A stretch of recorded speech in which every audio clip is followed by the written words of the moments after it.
Highway and get a free site visit tour, or contact us on 4464838. WhatsApp us on 3259220, or you can visit our Facebook page or Instagram on EJ Investments. EJ Investments, we are first in properties.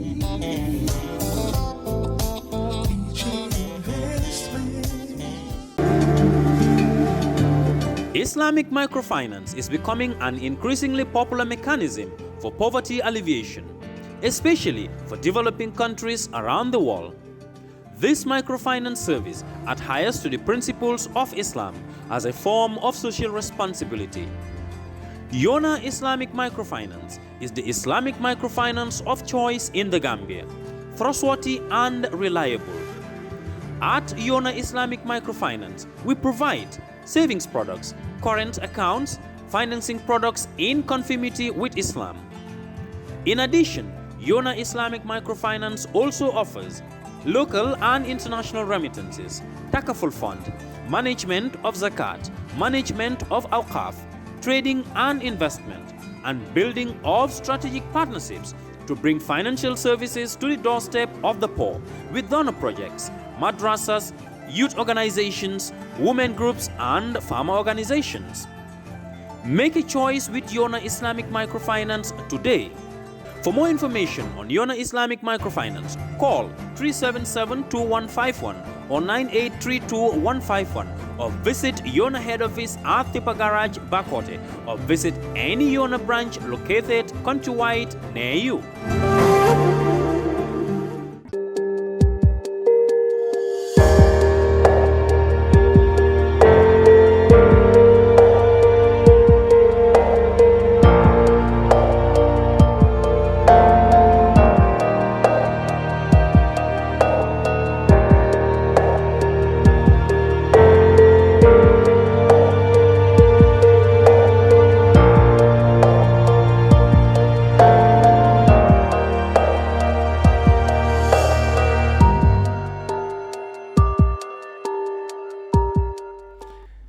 Good afternoon and welcome to the Brunch on Kerr Fatou Live. I'm Lamin Cham, and this week our attention is on the preparations for the National Assembly elections on April the 9th. All political parties and aspiring independent candidates have been busy touring the country, trying to sort out their list for these elections. We've had partially lists prepared by the National People's Party, the NPP, who said they are contesting 40 seats. The remaining of the 53 constituencies, they said, will go to their partners in their grand coalition. But what those members of that grand coalition feel about that, we will have the perspective of the Deputy Spokesman for the APRC, led by Fabakary Tombong Jatta. I had to make this clear because I have in the studio another faction of the APRC, led by the Honorable Yaya Tamba, and I have its spokesman, Modou Mbowe, in the studio, and each will discuss about the preparations. We'll also have perhaps the NPP on the line from Basse, and we will also have GDC as well as the IEC, of course, in the lines are available. And if those gentlemen are also available the time we need them, because they are at ceremonies as we speak now. Gentlemen, Doudu Jah, welcome. Thank you very much, Mr. Chairman. Mr. Mbowe, welcome. Thank you very much. Good. For having me on Brunch. Thank you. And as you can see, you are very busy on your brunch. Okay, let me begin, gentlemen. You both had, maybe you didn't have much from the UDP, except perhaps the posters that go online. The last we had that they're going to have an executive meeting to determine, the list of people who are coming up. Every day we see posters of people online, like either independent or one party or the other. But the parties always said we wait until we have the final list officially. Now, the NPP have gone great, at length, of course, in trying to say to confirm their list. It's not yet over because we are yet to hear the list from KMC particularly, which will be very interesting. We had a bit of West Coast, but then in other areas, we had, a clear picture of how it would like. For example, the 8, MPs who defected to UDP, the NPP said they're going to maintain them, as well as the 2 that were expelled from the GDC for similar reasons are also going to be maintained in their constituency. So overall, the people who are going to contest on the NPP ticket will be 40, including those expelled instead. The APRC of Fabakary Tombong, who backed them, will be given 5 from Fonyi and 2, Joswang and Bundung, if I am right. Yes. Good. Your party came out with a press release informing your people about that. But behind that press release, let me first ask, are you happy or contented with that? Thank you very much, Mr. Cham, for having me once again on the brunch. Shooting straight at your question. I would say most people are not happy, to be quite honest with you. I am in charge of sharing most information that comes from the executive. And I am also among those in charge of our WhatsApp forums, being the director of media as well. When I share the information, I receive calls, I have text messages, people call me directly, and I am following the discussions online. Not necessarily all the time I have to chip in and push here and there, but I am there to observe and look at the current trend of the people. And I have reported that back to our party leader, being given the responsibility to oversee the response from the wider membership, supportership in the WhatsApp group, and maybe people, maybe you may not say people in the executive, because even if they have an opinion, they may reserve it. But when the people, grassroots support, you mean, the assessment is that most of them are not very happy with the only 7. Yes, because they're making comparisons like how can NPP contest 40 and APRC 7. So this is that's the about, most, yes. That's roughly 40, the difference is something like 33. Yes, but taking into consideration the MPs who are already sitting MPs are part of that 40. Yes, that's true. That most people don't know. But collectively, you would say 40 for NPP. So they are making comparison in numbers here. And for me, it wouldn't be accurate. If APRC was on its own, without any alliance, then you could question why 7. And ignoring other constituencies. They're making comparison, even GDC are putting this number, UDP are putting this number. Like, just to tell you because that, they had the GDC said 21. They're looking into numbers here rather than the issues and factors which led to that. So they're missing that point. But as party members, they have every right, whatever they feel is not right, to bring it out. So it is up to the executive to come back to them and tell them, this is the reason this was done. But we wanted more. But as a party, if we were alone, we would have got more. But as an alliance, it's not only APRC. We sit, we discuss, we agree to issues. And it's not only short-lived. It's an alliance that is ongoing. And in the foreseeable future, there are a lot of issues that are ahead of us, just to restrict issues to numbers that parties are sharing. If I hear you well, some people supporting or within the party believe that APRC could have done better than 7. They can manage more than 7. 7, yes. On their own. Yes. But then because they are in a coalition and the agreement is 7, then of course you have to go for the interest of the relationship. Exactly. But you have the capacity to do more. Oh yes, of course. That is unquestionable, and there's nothing to debate about that. We have the capacity to go beyond that, and in most of these areas, it is our belief that when we contest, we can win those seats. Yes. Now let's talk about the 2 seats. Well, the Fonyi, we know you had you had a base there. So it's only natural that the NPP may think that definitely this is an area you can definitely deliver. But Joswang and Bundung, what makes you people, if you are the one who negotiated those 2, what makes you people believe that you can have inroads there?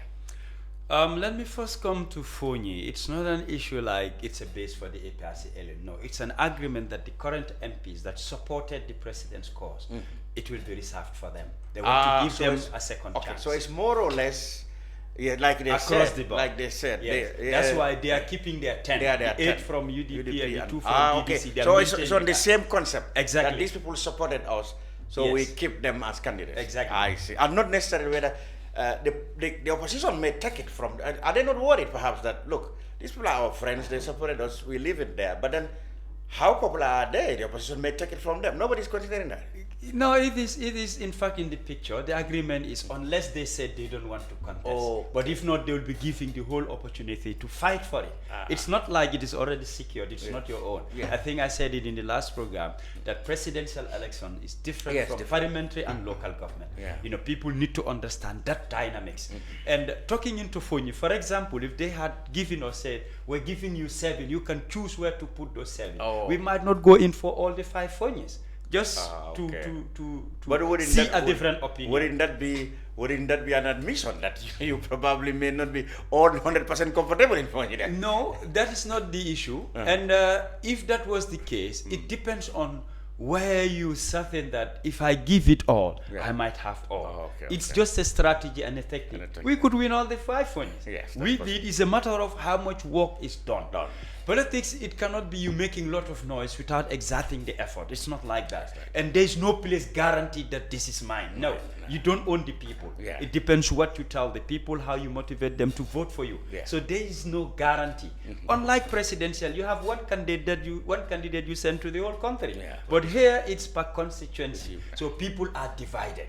Already they are divided. When it comes to the campaigning, when it comes to the mobilization, it's all into pieces. It's not gathered collectively together as one unit. So that's what makes it a big challenge, and it makes it very difficult. And I said it in the last program that it would be a 50-50 race. In all the 53 constituencies, you can win or lose. You know, this is my bet. When you ask for my percentage, I said I'm making it open.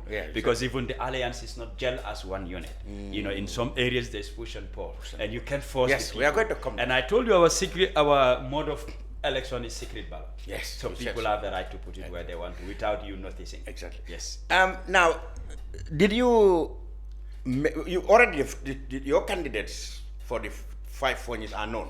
If you're going to go by the agreement, keeping them there, that's known. It's Modou Kamara, Amul Nyasi, the lady, Kadi Kamara, Sunkari Baji, and Sankunjamme. Yes. But in Joshua and Bundung, have you come up with anything there? Confirmed anything? I was coming to that. We had even beyond Joshua and Bundung. For the fact that it's negotiation. And sometimes NPP and other parties, they came with genuine reasons. Perhaps if they were here, they will be able to outline Yes, we're hoping we can get them online. They are very busy in Basel, but they promise they will be available on. Tell you the reasons. Now, I will start with Bundung Kakunda for Councillor Suleiman Jame. It is the people of Bundung who came in and said he's the choice of the people, because he did it across the board without party lines. You know, the effort as a councillor. You know, it's not the first time. He's been doing it, and he continues to do it, and even more than what he did. So he's likely, he's not confirmed though, but he's an aspirant. He's the most popular, I would say, and the chance to go to him. It is going to happen tomorrow that the executive will finalize. But as of now, I think within Bundung, as far as APRC is concerned, you know, others could show interest on the ground, not coming in publicly. But what is known to all, he's the favorite of many people. It is the people of Bundung. Despite party, he did it for all the political parties. So there is hope for him that he's the choice of. You mean he has the potential for attracting voters? Exactly. Beyond even APRC. Exactly. That's why, without doubt, for Bundung, it is him. Now, coming to Joshua constituency, maybe a lot of people don't know Sirif Sar. Politically, Sirif Sar, especially the young people. He has one time been a councillor for APRC, at the Joshua Ward. So he's been there for a very long time, a businessman, and he's also a philanthropist. He has reached out to a lot of people within the Joshua community. So for him also, it is like people saying, he is our man. They're pushing it all for him, and it's not like new to the people. He's been doing it for a very long time. He even contested on an independent ticket in the last parliament when APRC, did not brought it up because we couldn't put up candidates in all the constituencies. So he decided to go independent. Now, in all situations, we've made comparison based on the last elections. How was the percentage? We lost, yes. How narrow was it? So these are all things that we gauge. There are certain places that we lost massively. For us, we don't want to take that risk. So go in for areas you show at least the margin was very narrow, and the candidate is popularly backed by the people who want to give it their all. And these are the ones you want to tip for easy access when it comes to that. You touch on it, but I want to believe, and I agree with you, that if you are given a choice to choose 7 now out of the 43 or the 53, you might choose places not necessarily for you. Like, Exactly. for example, you did very well in Serekunda West in the last parliamentary elections. You did very well there.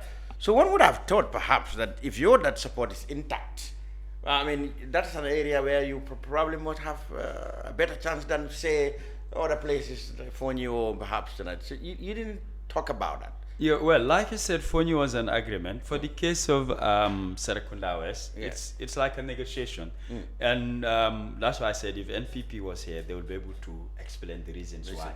We definitely want to put up candidate in Serekunda West. Like I said, we went looking at the track records based on the last parliamentary elections. It's an area where we lost narrowly, less than 200 votes. So the opportunity, the chance is there that if we push.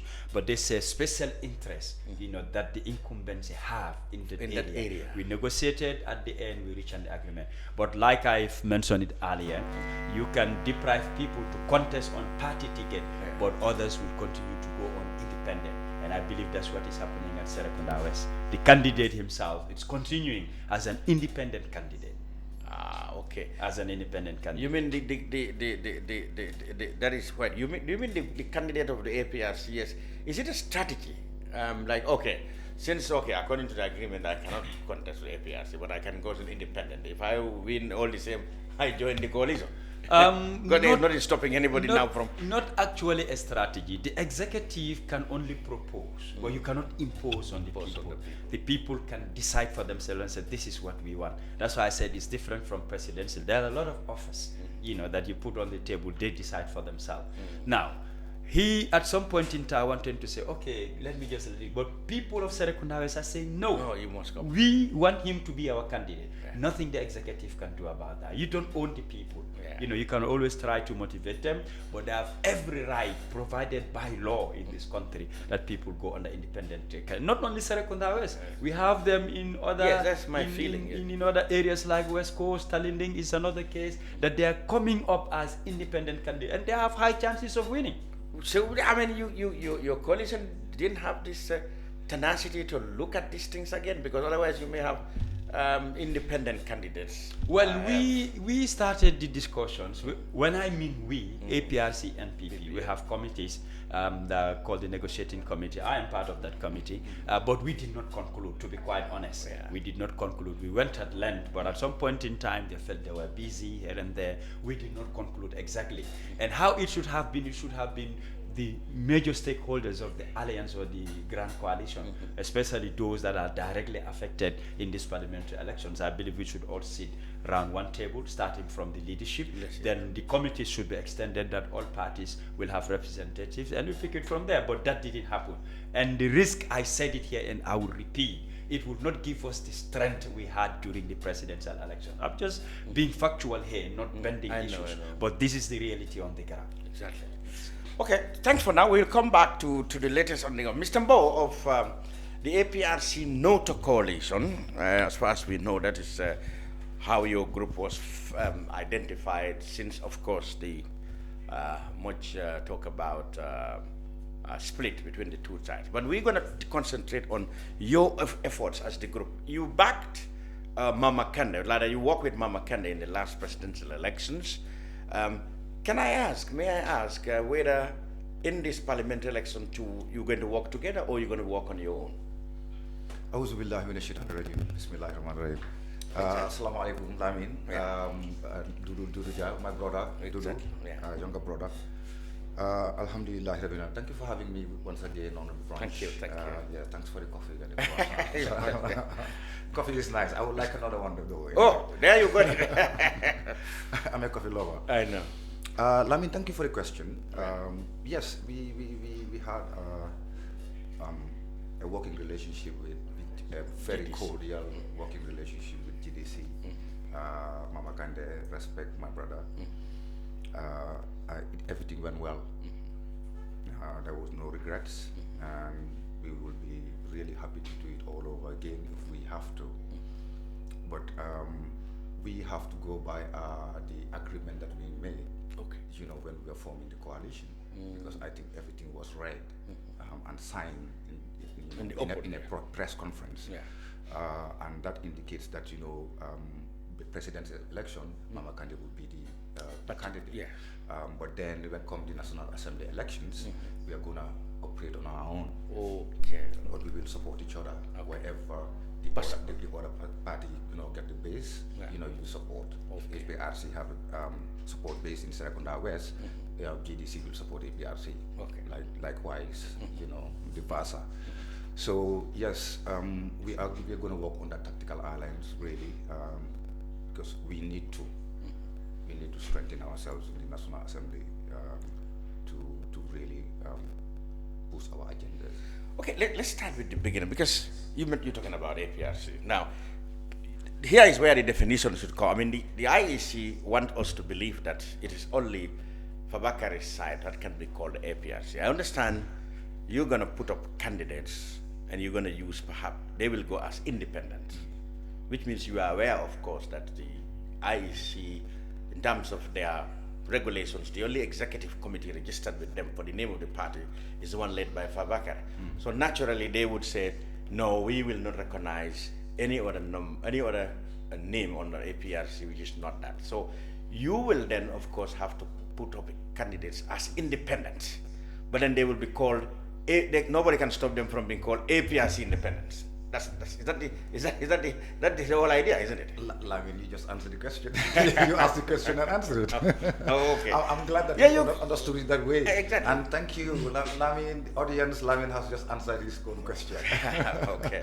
Yes. So that's how it is going to be the case. Yes. Yeah. So you will have independent candidates, for example, in the constituencies. But of course, you can only register them as independent. But when you go into campaigning, of course, you could say they are APRC independent candidates. Well, no problem with that. They know we are APRC. Led by. Or at least a faction of APRC. You still haven't found a name for yourself yet. But no, not necessarily. We don't need to have a final name. We are APRC. APRC under Yaya Jammeh. Okay. So President Jammeh is the leader of APRC. Okay. So whoever is with him, you are APRC. You don't need any other name. You don't even need to be. Now, you don't how need to many be baptized again and giving another name? Okay. How far have you gone in the process of selection? For example, how have been the response of aspirants towards your group now? Well, to tell you the truth, we're just doing exactly what we are supposed to do, and that is to prepare the forms countrywide, to make them available. Yes. And for whoever you want to contest, well, it has to be the choice of the people, not us as an executive. I know, yeah. We will only endorse it. Yeah. Do you understand what I'm saying? Because we have a selection criteria. You understand? And every candidate that they choose must, have those requirements. It's a prerequisite. Yeah. If I may say that, that's all we can do. But how is the enthusiasm? Like, how are people? Oh, it's great. Really? It's absolutely great. In some areas, we have to do primaries because there are people who are interested. They're filling the forms. Yeah. So now the forms is all the way to URR. Yes. I think it's only North Bank that haven't received their forms yet. Okay. Yes, only North Bank. But otherwise, we've gone across the country, delivered the form. So we are just waiting for the response. So when do you have a timeline as to when they should return the form? Of course, yes. Which is when? Tuesday, Wednesday latest. Oh, Tuesday, Wednesday. Wednesday latest. Okay. So at least we will have a response. But yes, we are expecting a very good number. We want to contest in every constituency, all the 53.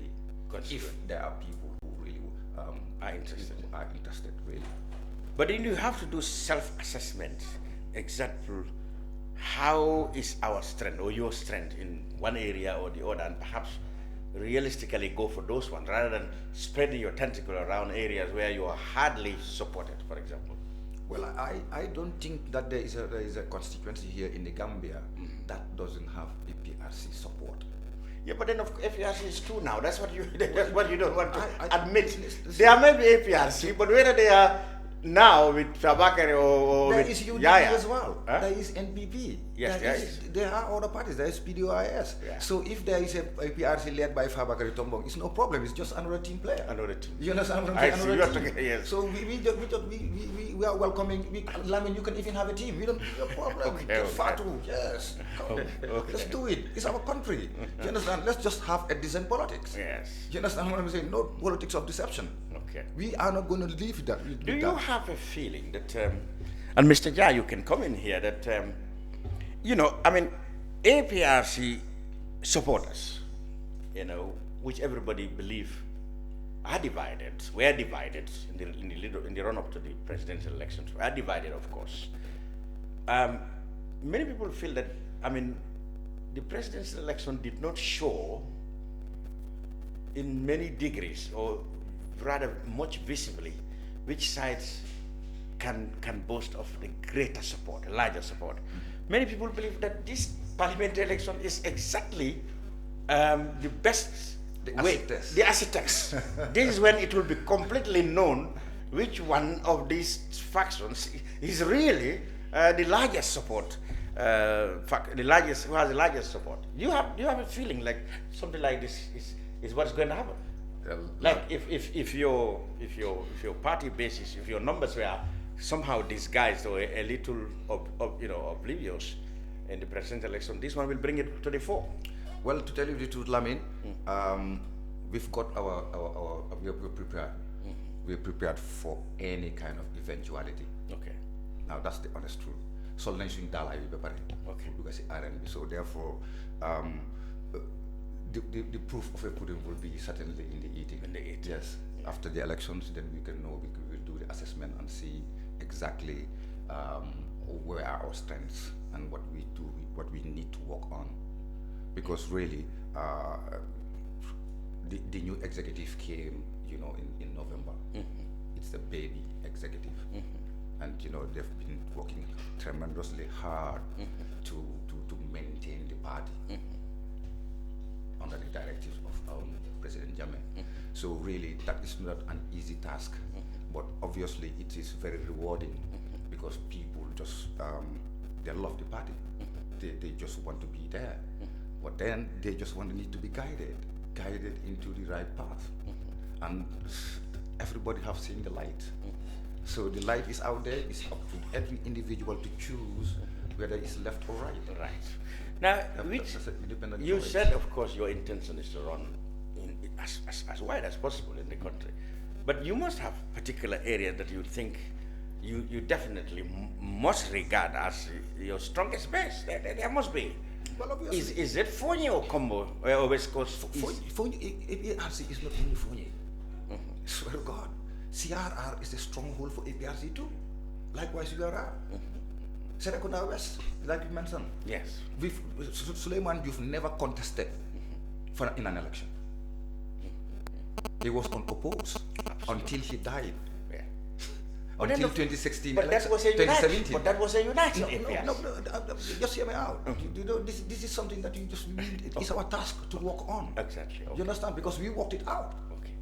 At that material time, Yeah. we make sure we did a vigorous campaign to make Serekunda West your best. unopposed. Yeah. Likewise came the municipality in the yes. Local government elections. Yeah. Yankuba Koli, he didn't Yes. contest in an election either. Yeah. Because it was unopposed. Unopposed. We worked it out. We worked that out here. Do you understand? From 2000, 2001, after the 2001 elections and stuff, Right then now, we put in those efforts, and we gained the reward. So at least that gave us the break. But then again, yes, we still need to work harder, and just bring our people. Politics is just about giving people what they want, really, or what they need, because wants are too many. Sometimes, you work on want something that can be detrimental to you, but what you need is more important, and what the people need is what we are giving them.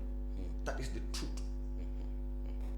Now, fundamentally, we are going to an election, and you people still might feel that they will still prefer a united APRC. Do you think that ship has long left the shore, or is rather impossible now to unite the two sides? Lamin, there is nothing impossible as far as Modou Mbowe is concerned, apart from trying to coup d'etat God. Oh. Could you attack God? I like it. That is Nobody can do that. Thank you very much.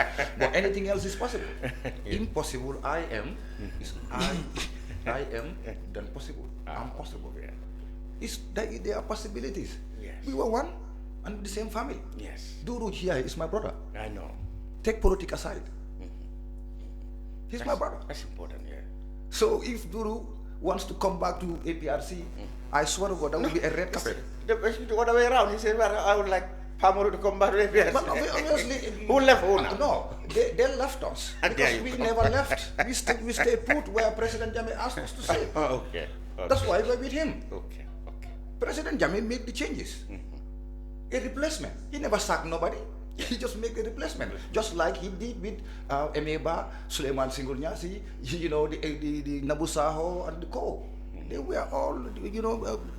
So you mean Doudu Jah's side, Fabakar was a rebel against Jammeh's changes? They went and they are the rebels, huh? They went. Oh, you are the rebels? I don't call, there's no rebel here.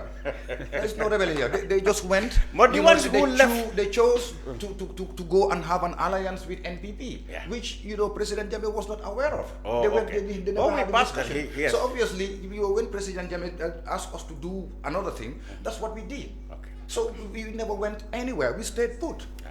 They went with NPP. It's fair play. That's no problem. That is entirely their feeling, and you know they're entitled to it. So there's a possibility for the two sides to come together. You said it's possible. Anything is possible. Well, to tell you the truth, if they want to do that, that is possible too, because we are not in for a division. Okay. We stayed put. Yeah. President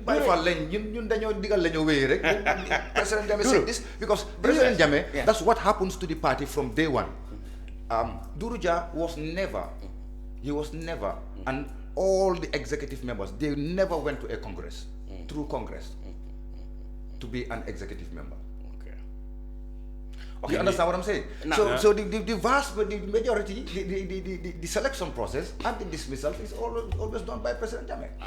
He always has the last word. He's the chairman and the party leader. Okay. And the flag bearer. Okay. You know, of the party. So obviously, you know, if there is a replacement, one have to respect it because other people were replaced. Okay. And it was respected. And there was in the Congress. Emeba, you know, at some point he was the leader of the party, and President Jammeh changed that to Fabakari. And it stood.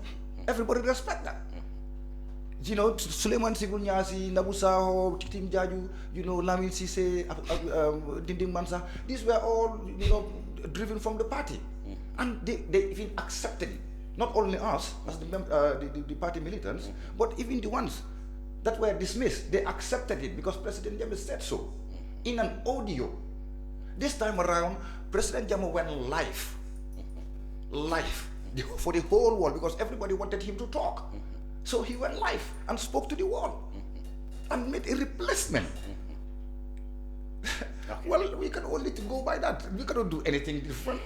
Okay. we should try as much as possible to remain the focus on the elections. But then here is important issues. And I wanted to know, I'm sure some concerned APRC fan over there or supporter, you know, is also yearning for a day or a possibility where all these misunderstandings can be ironed out and you come and become the big party as your supporters would say, the mighty APRC. It's mighty. Yeah, okay, it's as mighty. your supporters would claim. Swear to God.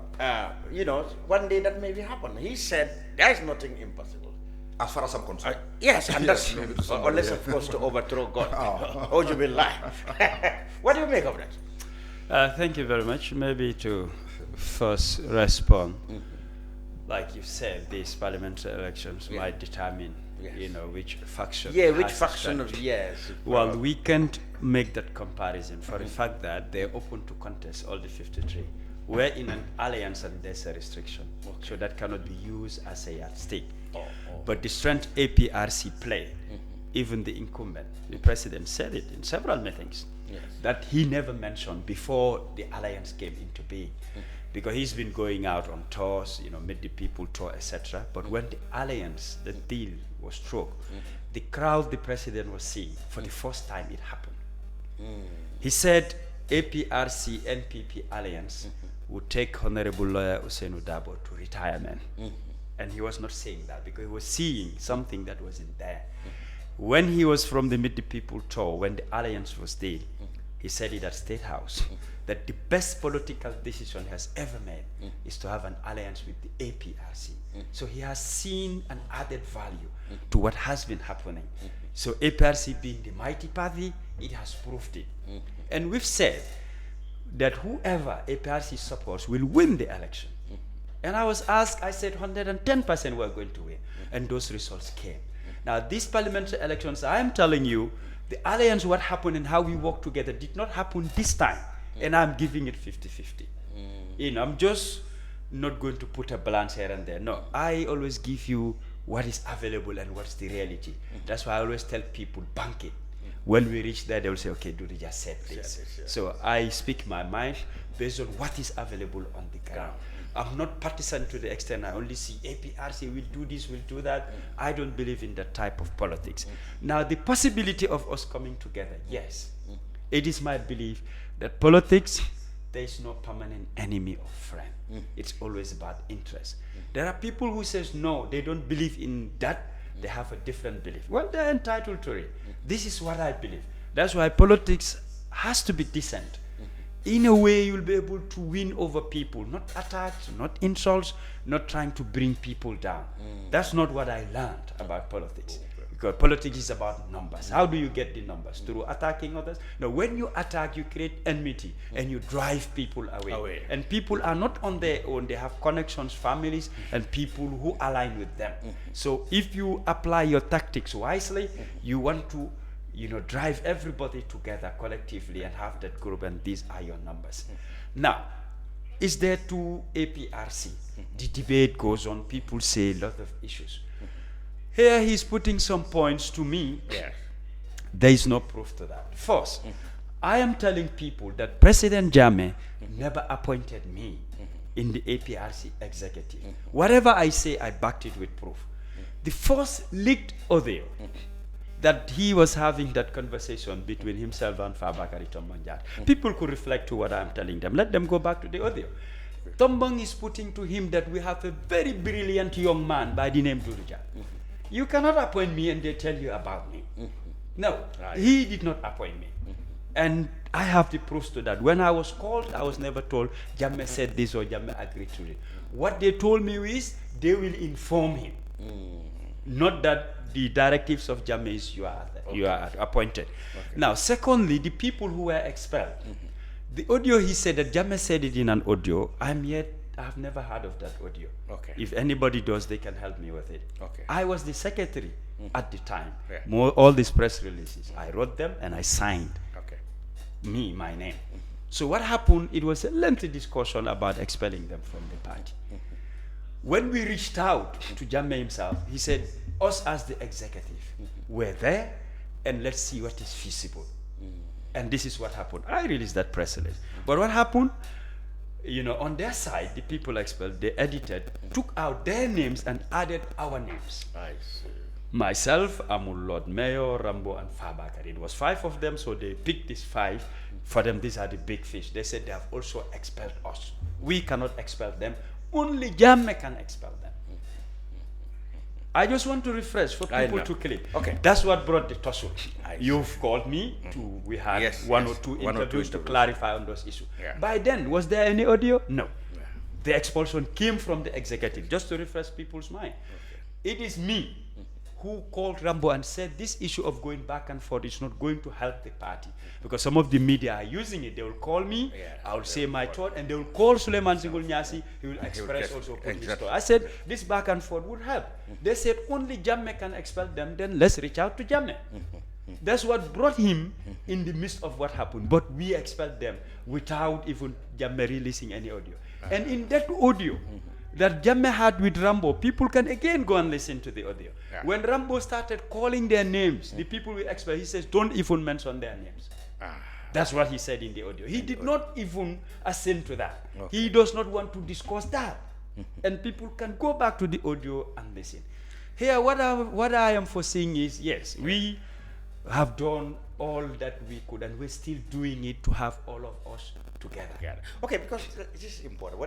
What both of you have said, and what you have said, the way you defended, how you come in and how things are. Exactly. It doesn't change the fact, though, that from what we had, Jammeh did not support any coalition with NPP. He said it categorically. I mean, your people said, well, it's Jammeh who changed his language because he was aware of it.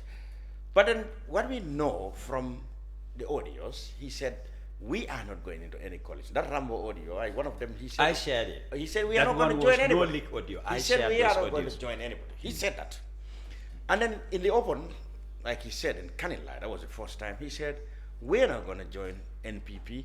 I did not, how to call it, support it, or I didn't approve it. He said it.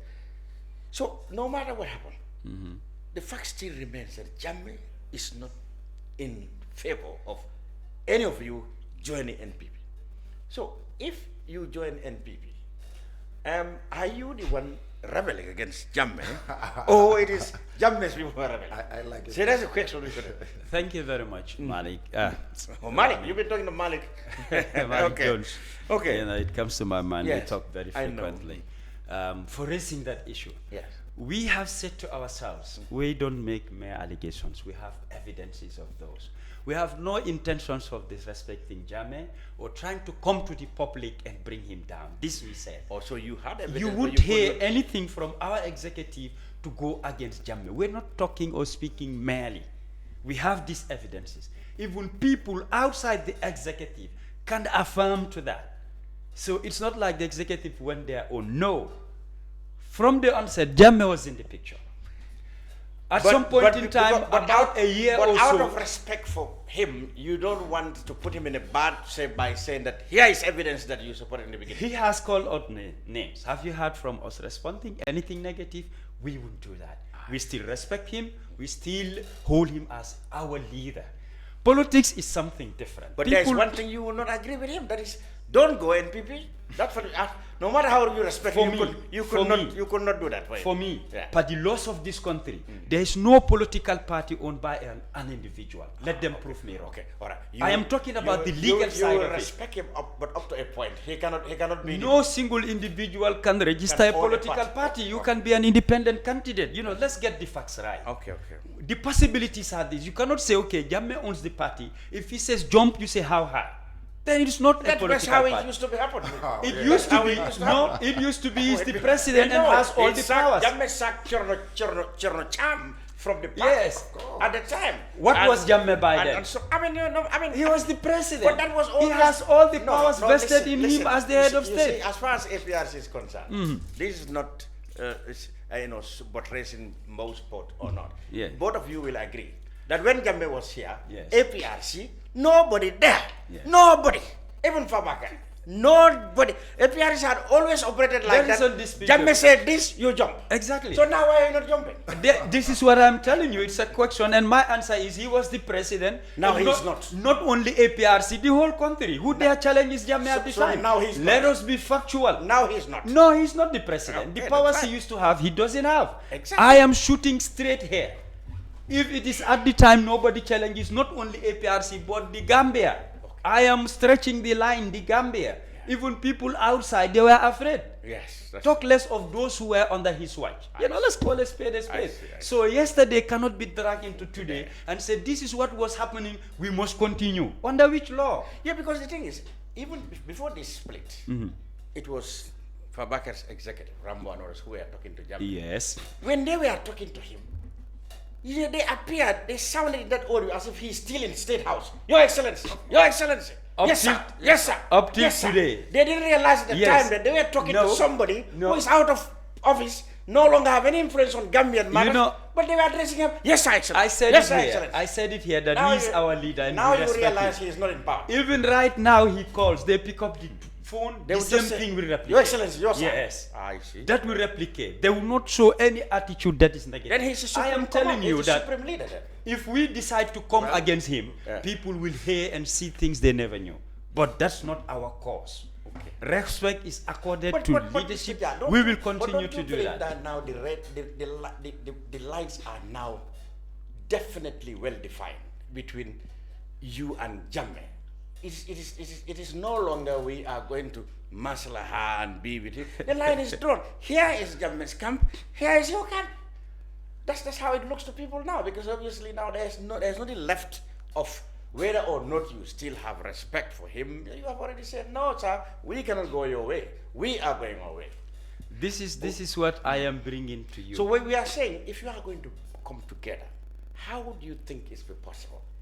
Is it again Jammeh who will play the role, or all of you will have to reach out to each other and say, look? He has to play a role. I've said it in many of my interviews. I said you have 3 different people in APRC.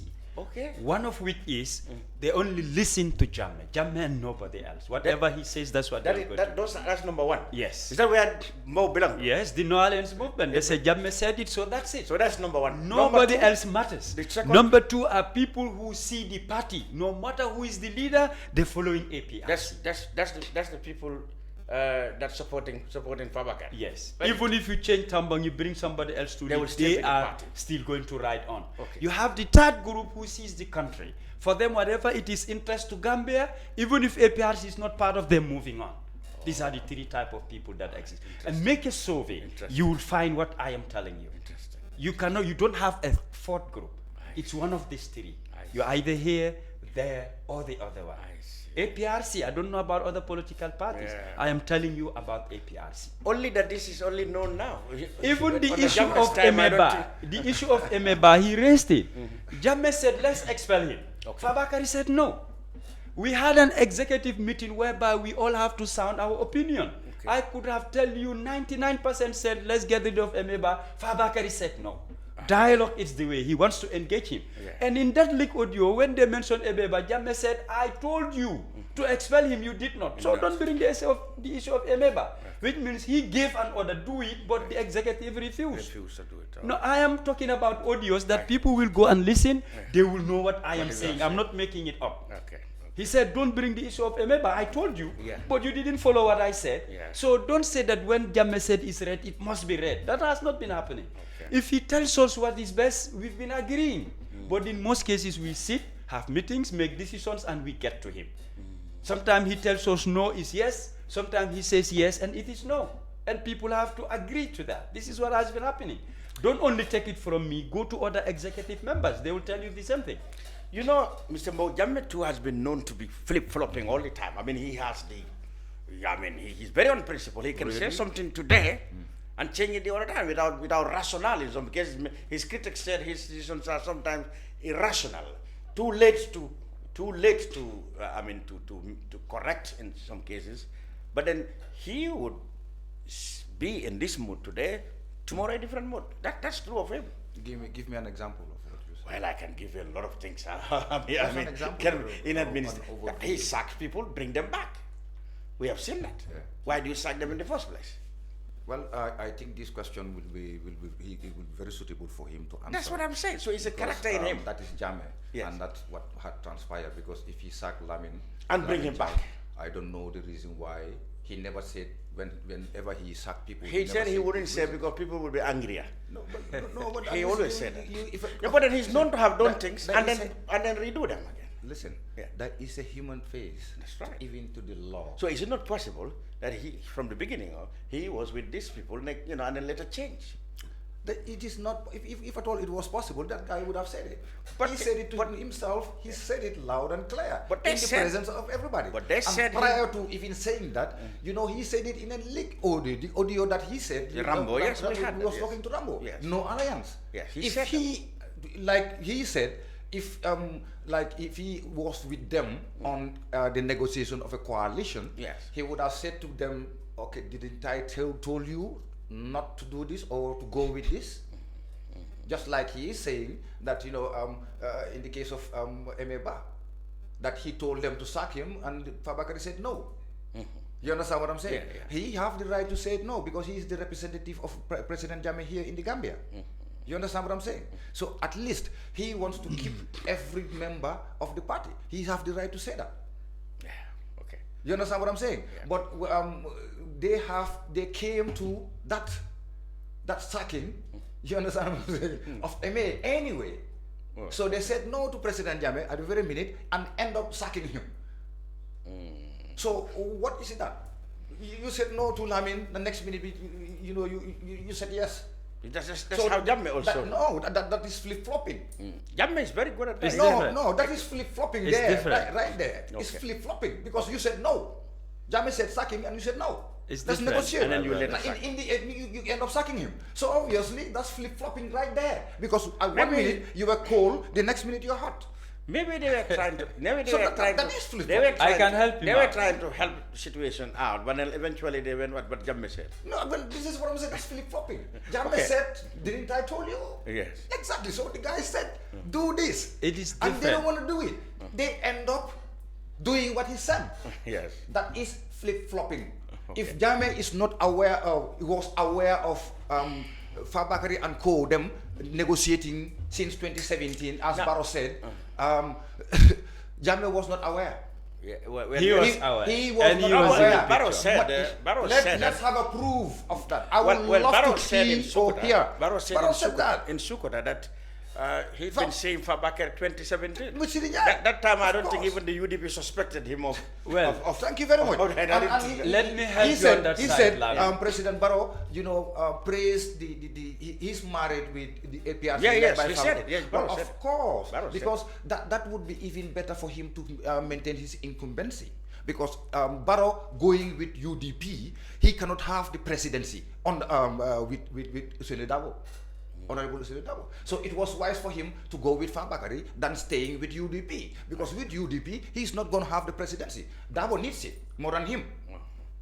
Which is an open secret. Okay. You understand what I'm saying? Yeah. So obviously, him holding on to APRC will be his best move. He's a chess player. Yeah, but he said that he has an APRC without you.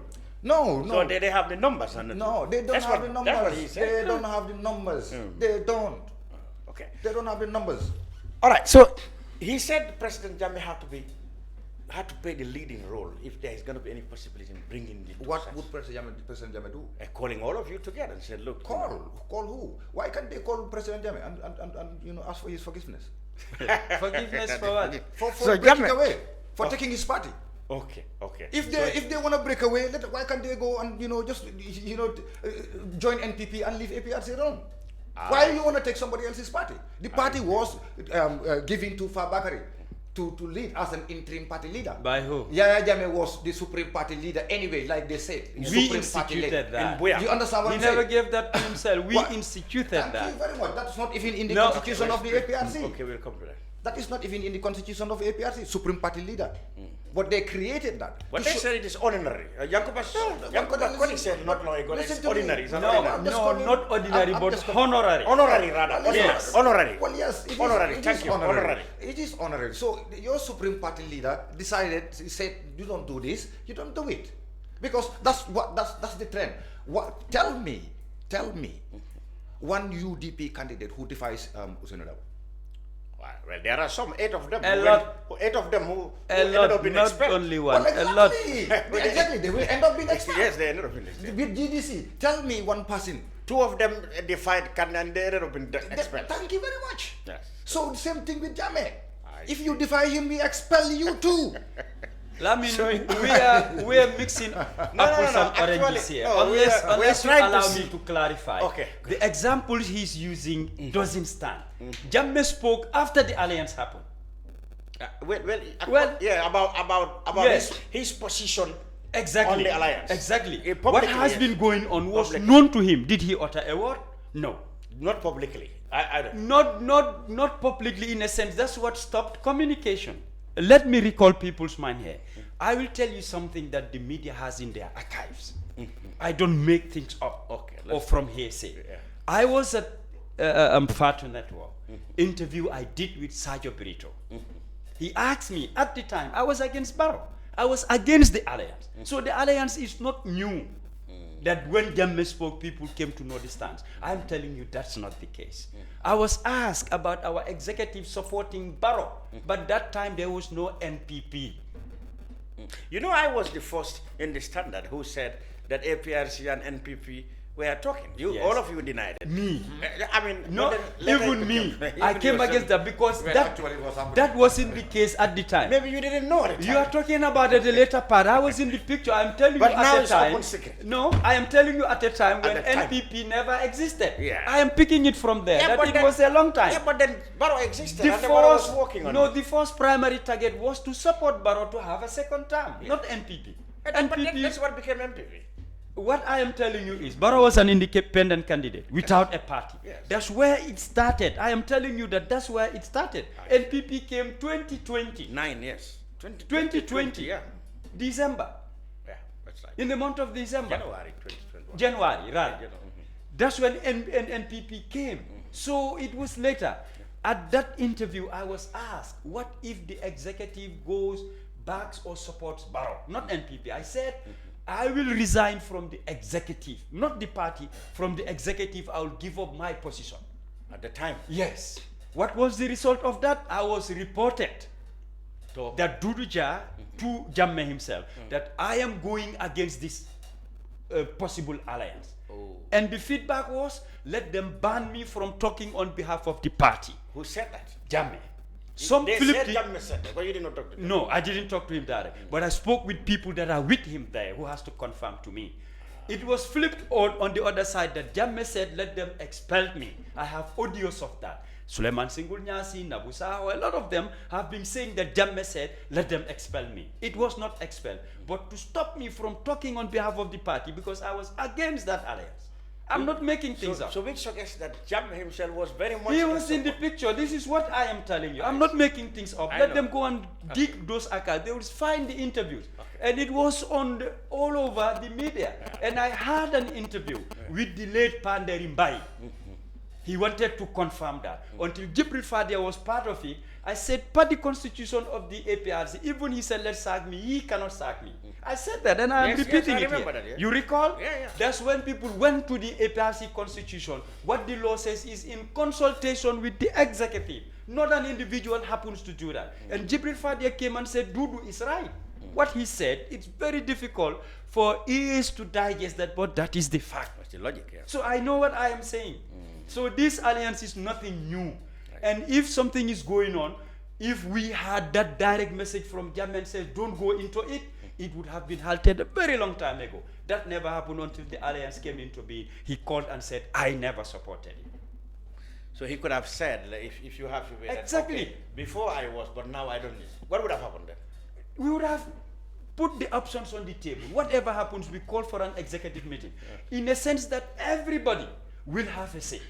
This is what Tombong does, unless you don't attend the meeting. And he says, whoever is absent, whatever decision is taken, you cannot say, I am not part of it. You've been called. So staying away, whatever decision is taken, you are equally up to that So decision. even Jammeh had said, well, to be frank, I was really much receptive of the idea, but now I am not. What Yes. would have happened? You would have An changed. executive meeting. Ah, Everybody's thought, everybody's input is important. That's why it is called an executive. Okay. If we happen to listen to one person, why form an executive? Let's all be at home. Whatever happens, we inform him, he makes Yeah, a I mean, decision, and we all abide by you see, that. the only Why guy- you give positions to people? You know, one of this... It's not about dictating. Probably the problem is your party have always been a dictatorship.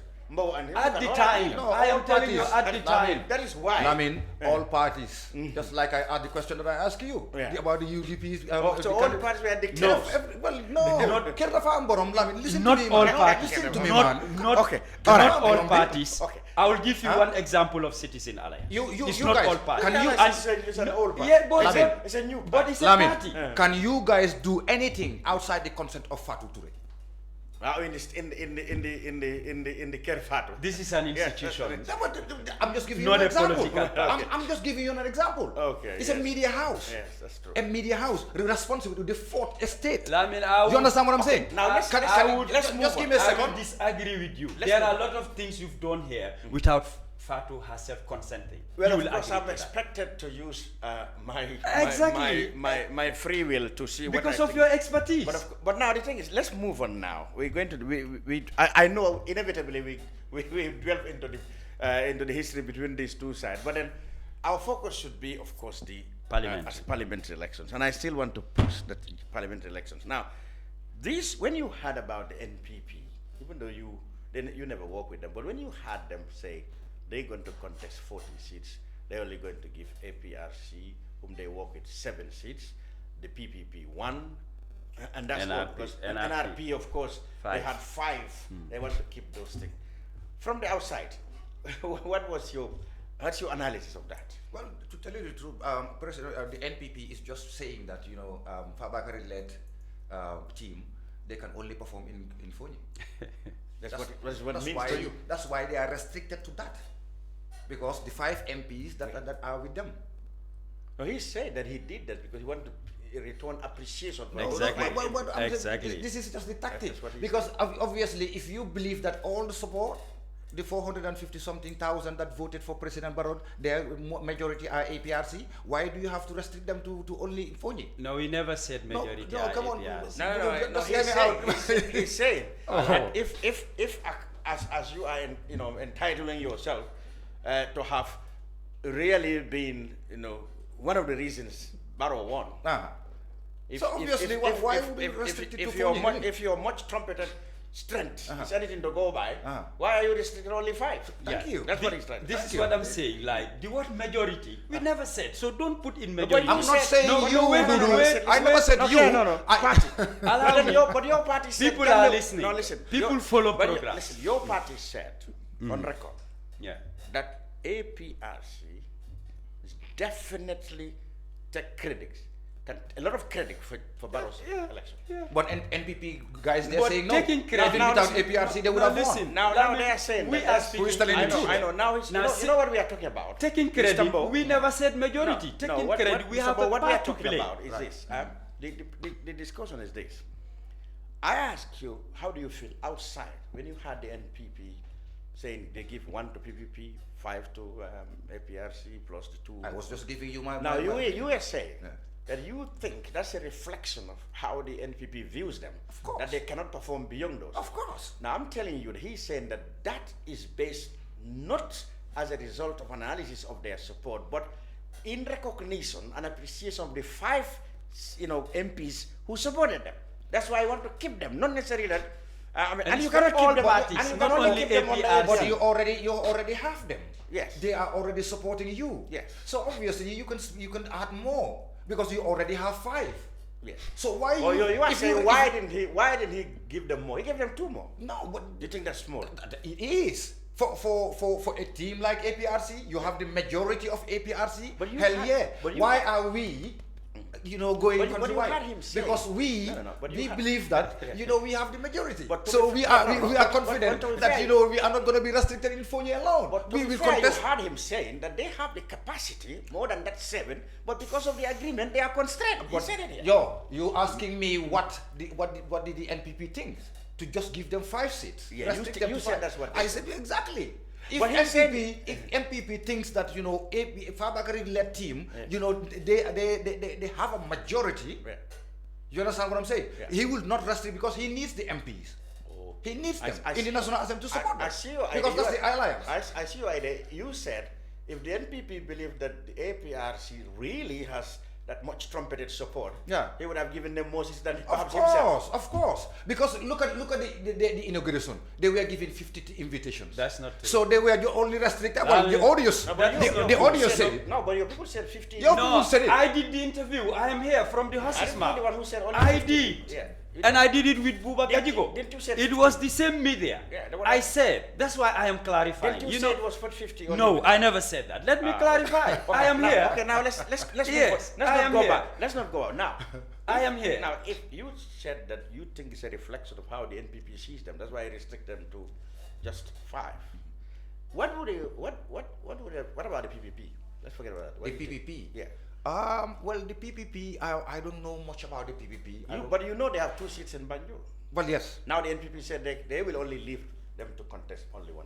Right. because I from cannot outside- gauge. I from cannot the gauge outside, what do you the crowd.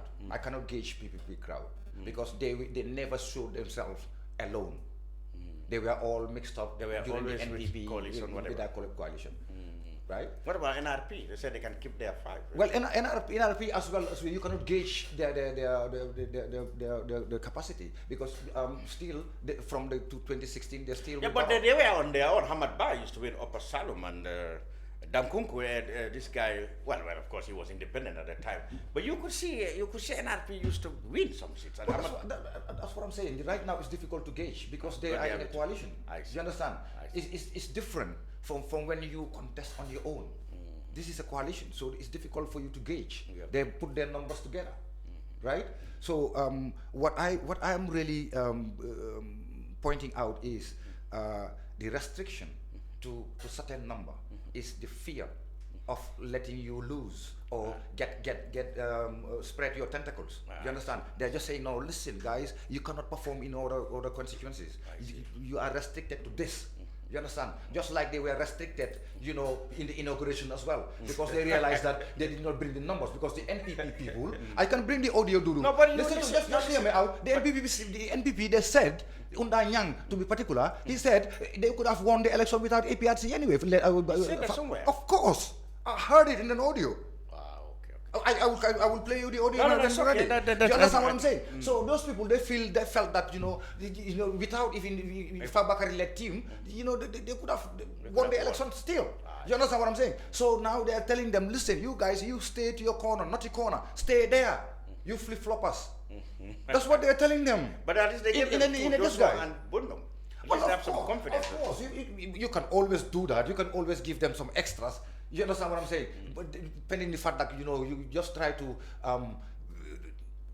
give them like a second chance, like a lifeline, or to save face, really and truly, because it's a sham. It's a disgrace. It is a disgrace. People were looking so much up to Fabakari and his team and his executive. I swear to God, whenever they said jump, we say how high. Yes. So you said there must be a good reason now. Absolutely. For making that defiance, you understand what I'm saying? You created a demarcation. Now that demarcation is not working. It's not working for them. Now Barrow knew that. He's a chess player. He knew that. Okay, and he restricted them and said, listen guys, sit in Fonyi, don't move. And that's it. I think it is encouraging division now between you and NPP. What I want to say is, let's be factual and stop the allegations. Okay. I think I am here to So clarify. What are those facts?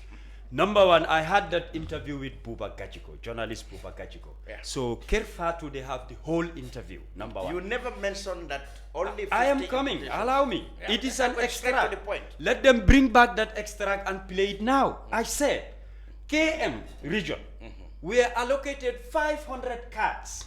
And they said they will give 50 to APRC, which our chairman rejected.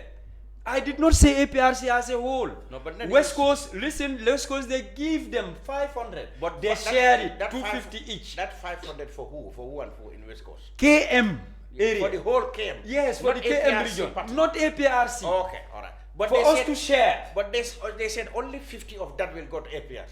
That's what their chairman decided, who is Undanyang, that he will give us 50 to share. The chairman said, what would I do with 50? That comes to the point that they only gave you 50. Thank you very much. They were restricted. Lamin, you are talking about APRC as a party. You as a journalist, be open-minded. I'm not open-minded. What I'm trying to say. Birkama has 250 cards. Yeah, how much did they give to APRC there? 250. It's 500. They shared it 50-50%. But to who? To the APRC and NPP. Only. They divided it. Only. They divided it. Come to the point now. Yes. You said West Coast. Yes. The inauguration committee gave out 500 invitations. For West Coast. For West Coast. But for who in West Coast? For who and APRC, NPP. in West Coast. Alone. Okay. Yes. But then the chairman of the committee proposed that only 50 of that will go to APRC. No, what do you say? You're not hearing me. No, I'm saying, yeah. I said West Coast. Yes. 500 was given. Yeah. Each has 250. They shared it equally. NPP and APRC. But in Canifin. In Canifin, Yeah. 500 was given. They said they will give us 50 and they will keep the 450. Yeah, now You're seeing the point. So that 50 That's why our chairman Kerr. said, I cannot accept that. When we should share equally, West Coast did the same thing. That's the 50 executive members that went to them. No, So the that's all they executive, need. That's you it. see, the executive, we have our own cards. Yeah.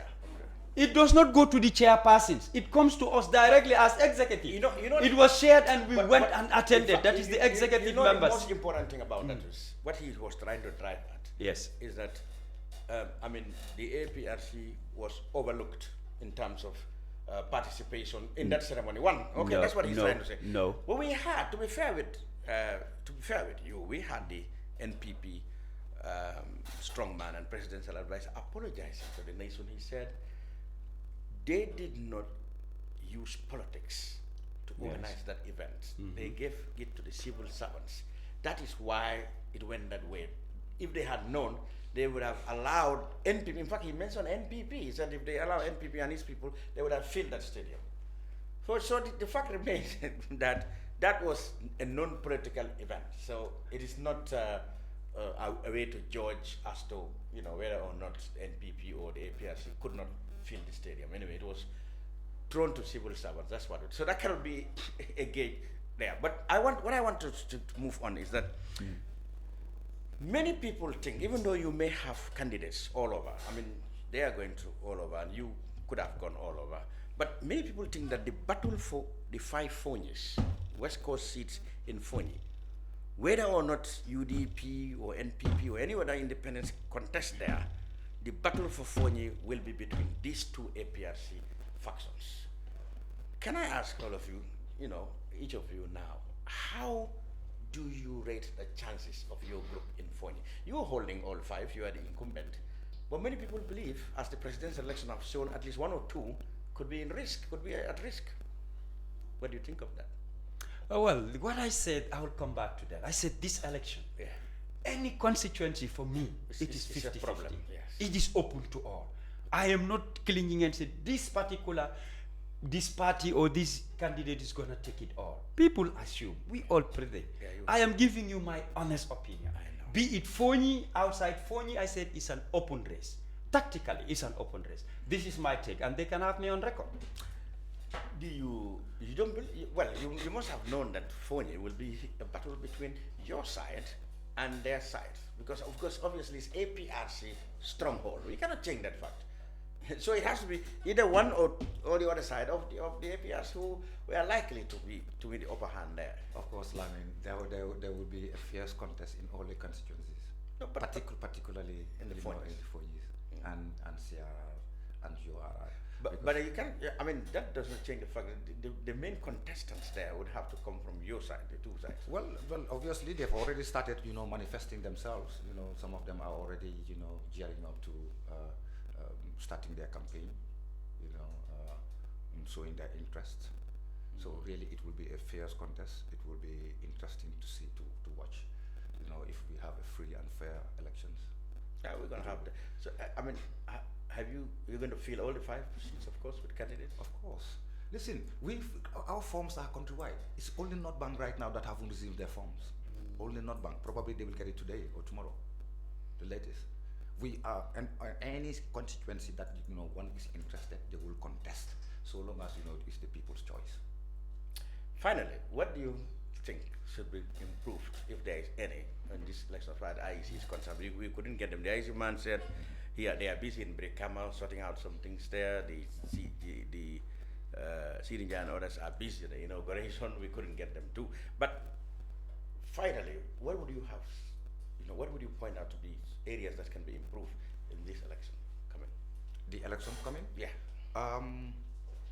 Well, for IEC to be independent, I mean independent, because it's an independent election. Their name said they are independent. They are already independent. They can claim that they are independent. Well, obviously, that can just be a name, but hindsight, because there are some irregularities that even the EU delegation, I was going to ask. They highlighted. Yeah. Do you understand me? They highlighted it. Yeah. As a neutral body that came to observe. Yeah. And they were not the only observers that said the irregularities. So let them just go by solving that. And the recommendations the EU gave, to just continue operating independently. They have to be independent. Yeah. Do you observe that they spread their tentacles so and they didn't have the capacity to handle all those things that they Oh, do. The EU, the same recommendation said the IEC is taking back more than they can control. Like They're too biting much more than they can chew. Yeah, they have too much of things that they don't have capacity, to handle. Well, I don't really think so. No, I mean, they believe that. Come on, they have to be in the region. Logistics is too much. IEC should have, like they do, they have branches. Yeah, across the even region. with that, the EU observed that the logistical and so many things are such too much that the IC doesn't have the capacity. Perhaps what the IC could have done, the recommendation is to ensure that they have not just manpower, but strategies that can be able to handle all logistics. Well, to tell you the truth, yes, those recommendations, they are stern, and if they follow, if they go by it, at least we will have a better independent electoral commission that will be a just referee to our elections, because that is important. It's very important in any democratic setup, to have that just referee. You don't have to be on any side. You just have to be independent. You have to be neutral, because they being a neutral body, that's why they gave them the mandate of conducting the elections. Because prior to IEC, the local government ministry were in charge. Yeah. You be the referee and you be the player. That was the PPP era. And now, when PPP regime, APRC came, and they said no, there should be institutions, strong institutions that would really guide this country into independent prosperity. government. Do you understand what I'm saying? So IEC being an independent commission, they should operate independently, and being independent will really help us in our democratic setup. Now, if that doesn't happen, what happened? The recommendations said EU would have loved a place where they declared a result from the constituency level. I mean, that's not the case here. They said that should be part of the recommendation. What do you make of that? For example, if Kiang East is decided in Mansakonko there, and all the stakeholders really witness the decision, then of course the IEC officers there should be free to declare the result there. Well, that is the case. That's what I'm what saying. Rather than waiting until 2 days before the people of Kiang East who would have already known that goes to show that they are not neutral. They are not independent. That's as one well. recommendation that they gave. Yes, they are not neutral then. Yeah. Because For if example, they were neutral, they would have highlighted, they would have acted. Yeah. Do you understand what? You don't prepare to act. Yeah. For example, I mean, Can I I think help that's you? a point there. Yeah. I mean, one of the recommendations is that, and that's happened even in the UK. I witnessed the election in 2007. Was it? I mean, what happened is that, IEC, electoral body officials in the various administrative areas, and since you said they are independent, the whole body is independent, once they have confirmed the result in front of all the stakeholders there, they decline it. In fact, at constituency level, not even at administrative level. Why can't we do the same? Thank you. I'm sure you have dealt with this report at Yes, IEC, at yes. the IPC level. Yes, I even have the EU report, Yes. but I'm yet to go through it all. We looked at the recommendation yesterday. The EU delegation, we had a meeting with them at the Inter-Party Committee. Through those recommendations, we went through those 7 points, the 7-point recommendation. We even help in how it has to be upgraded, which means there is no perfect system. Yes. There is no perfect individuals. They themselves agreed. We give them points that are not in those recommendations, and they agreed to it. Now, first and foremost, the IEC is independent. Yes. Are they perfect? No. Do they need improvement? Yes, they do. But they are independent. Now, you cannot just jump and say the IEC have to do this. They are not lawmakers, and they don't have that mandate. We must go back to the electoral laws first to make the changes there before the IEC can do so. Independent in a sense, they cannot do whatever they like. They are bound by law. Laws of our own country. So what happens in America cannot happen in the Gambia. What happens in Germany cannot happen here. The laws are not the same. We are working towards improving it. Suggestions come. I'll give examples what the law says. And sometimes even just not the law, but for security reasons. Others are saying, why vote where you register? Why can't you allow people to vote anywhere? Hence, they already registered. In some countries, this happens. But in majority countries, you vote where you register for security reasons. And for accountability and for... Exactly. Yeah. It's not like just based on law, but for security reasons, you vote where you register. Yeah. Otherwise, you cannot prevent multiple voting, people voting more than once. So that's what the law, for instance, if we want to adopt to that, it's not say, okay, it's a good idea, no, you go to the law and change it from there. It's like when people are saying no attestation, no, it's in the law. You cannot eradicate or eliminate, change the laws first. That's the supreme law of the land. We all abide by that, be it IEC, be it political parties, etc. But sometimes I feel we are not fair to the IEC because we put all the blames on them and they are not lawmakers. The laws first, then the IEC have the mandate to exercise those issues. That's why I'm telling you they are not perfect. They have a long way to go. Why is it that when registration is being done, it cannot be done simultaneously and go all adopted in they don't have the server. I personally have engaged them in one of the workshops, but the capacity is not there. So IEC needs capacity building. That's why I said they are not perfect. Even us as political parties, we need capacity building. Are we perfect? No. We should complement each other, work together, and the target should be the Gambia. But when we start pointing fingers at each other, IEC, they are not fair. They say, no, you the political parties are not fair. That is chaos, and it will definitely hinder the progress of this country as far as the electoral process is concerned. We all have our stake. This is why the inter-party committee, all parties are represented.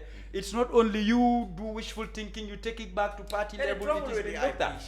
The IPC was doing a fantastic job. Still we're doing. But your critics said when it comes to the elections, you went back to your division on party lines. No.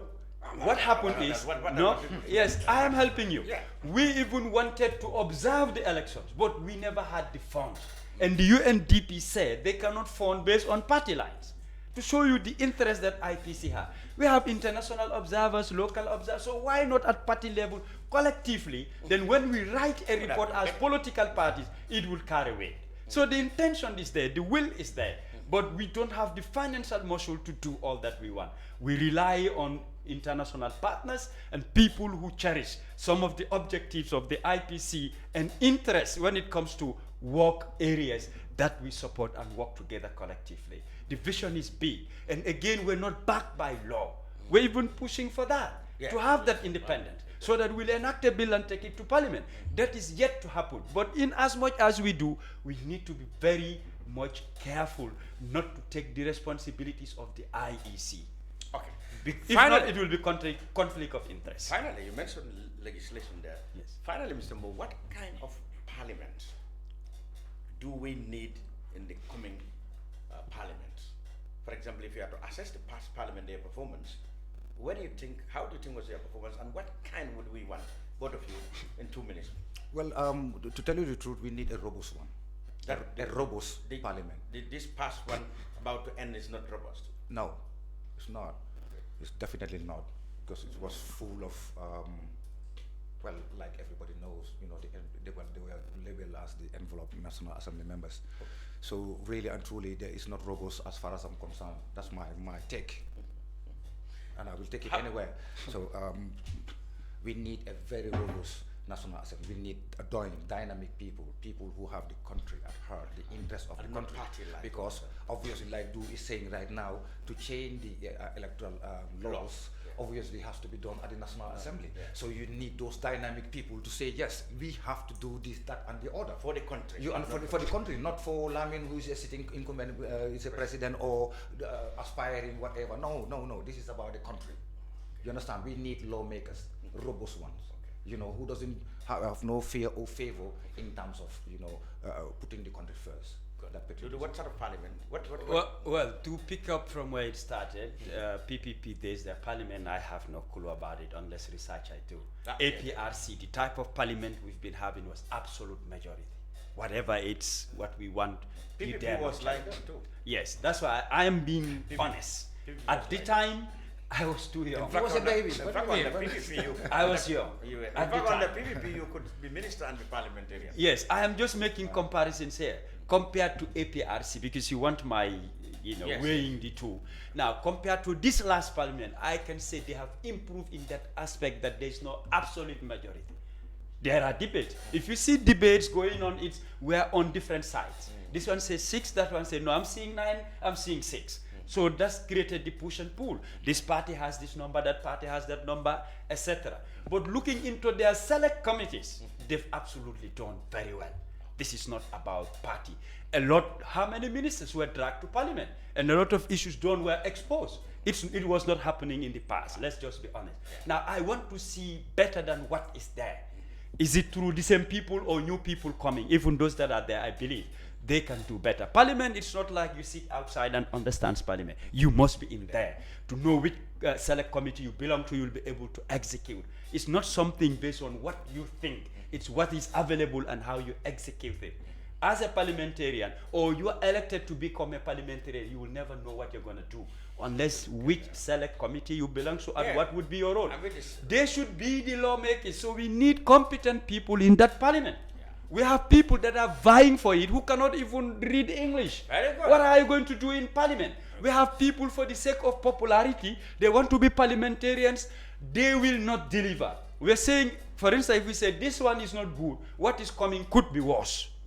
This is the aspect I'm talking about. They have done a tremendous job. There are bills that came, let's do this, and they kicked it out. The parliamentarians themselves wanted to allocate millions to themselves. There are others who stood and said no. Divergent views when it comes to bills, etc. It's not an absolute majority parliament. What I would say is let's avoid absolute majority parliament. And let's vote for people not based on party, but people who has the technical know-how. If they are elected, they will see the interests of the Gambia and not party, not tribe, not region, but Gambia first. This is what would give us what will take this country forward. We all agree to that. Of course. That's right. Of course, because that's what we need. It's a question of, it's a matter of need. It's not a want, it's a need. Good. Modou Mbowe, spokesman of the APRC No to Alliance. Babili Mansa. APRC Babili Mansa. Yes. Oh, there you go. So, APRC Babili Mansa spokesman Modou Mbowe and the deputy spokesman of the APRC led by Fabakary Tombong Jatta.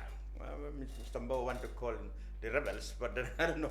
You said that. You asked the question and he never answered it. There you go. But it has been definitely fantastic to have you. At least there have been a decorum here. Yeah, and I want you to continue like that. Yes. Let me just say this in a few seconds. Yeah. He's my elder brother. Yeah, I was also brought up at Bakot Housing Estate, J5. He lives in District. Wow. My elder sister is very close to him. So for the viewers to think it's a debate or pushing and no, I have so much respect for him. I know that. And in any platform, I'll be happy to share that with him. So Absolutely. it is politics. People express their ideas. But for the people out there, they will take it as... There you go. Well, I was...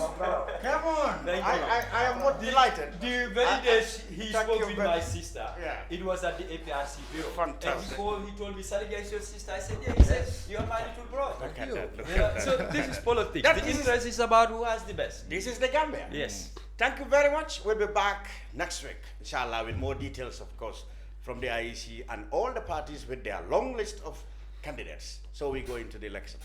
We'll be back next week. Until now, goodbye.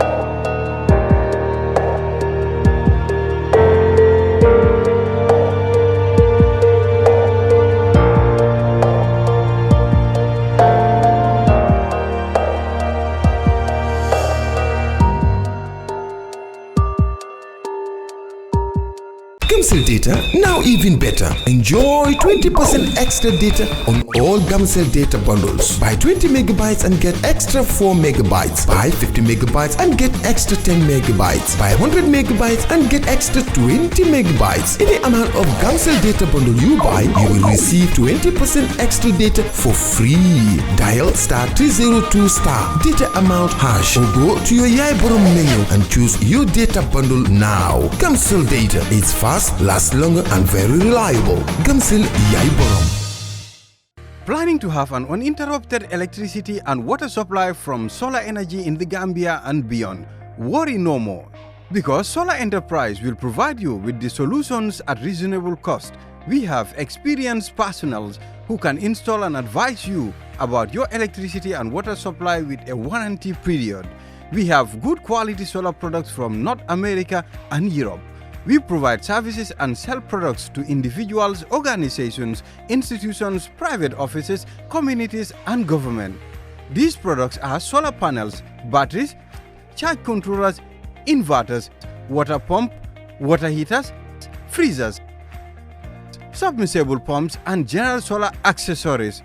Visit our stores at 48 Kairaba Avenue and Brusubi Highway, or you can call us on 7657 479 980 8483 340 9400 or 635 9906. We live in a day and age where technology is creating a world without borders, filled with unlimited potential to improve the lives of the people around us. Innovarex Global Health ushers in a new way of leveling the playing field with increased access to quality healthcare services delivered at your doorstep. Our qualified professionals are equipped with state-of-the-art point-of-care testing technology to conduct tests such as kidney function, liver function, electrolyte tests, body composition, hemoglobin, A1C, and many more services with the highest efficiency in delivering results. The addition to our flagship, Wellness on Wheels, more fondly known as WOW Delivery Service, brings the entire clinical experience full circle. IGH has remained committed to creating the future of healthcare delivery. Gone are the days of sending loved ones outside the country for basic medical services. Innovarex Global Health offers a new peace of mind and takes pride in delivering the quality of care we all deserve.